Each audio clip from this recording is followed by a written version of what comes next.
Hi friends, this week we are starting on lesson 4 with our reading. We're going to be reading Pop's Bridge. Our target vocabulary this week is crew, tide, cling, balancing, foggy, disappears, stretch, and excitement. 1. A crew or group of workers has just started to build a new bridge. 2. Tide, when the sea falls at low tide, is a good time to make repairs. 3. Painters cling to the bridge when the wind blows. They hold on tightly. 4. Balancing. Workers must be good at balancing on high beams without falling. Number 5.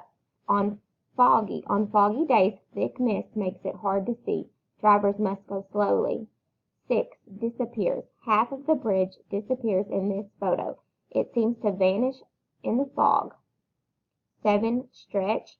Bridges may stretch over land or run across large bodies of water. 8. Excitement. Marathon runners feel excitement as they cross this bridge. It is a thrill. Our target skill this week is compare and contrast. In Pop's Bridge, the main characters are alike in some ways, but different in others. As you read, compare and contrast the characters or think how they are alike and different. Look at their words and actions as well as their traits, motivations, and feelings. How do these differences contribute to the sequence of events in the story? This is a Venn diagram. You'll be filling one out like this tomorrow for your story organizer. When we compare things, we tell how they are alike. And when we contrast, we tell how they are different. Our target strategy is infer or predict. As you read Pop's Bridge, use text evidence to infer or figure out more about what it takes to build a bridge. Also, use the evidence to predict what will happen next in the story. Check to see if your predictions are correct. So, you're going to be reading Pop's Bridge this week. You're going to be comparing and contrasting, telling how characters are alike and different using a Venn diagram.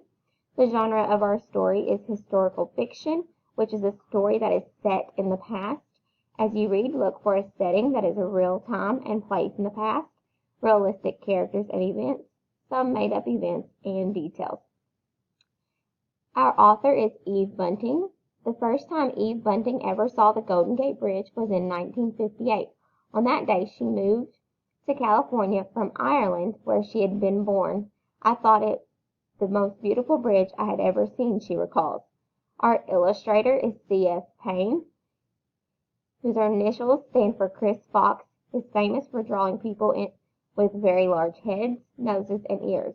Sometimes Payne uses friends as models for his drawings, as he did in Pop's Bridge.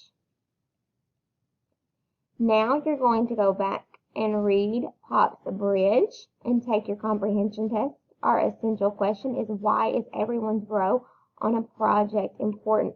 Remember, good readers always preview questions first, and they go back to the story to look for the answer. So just make sure that you read the story and then use it to take your test.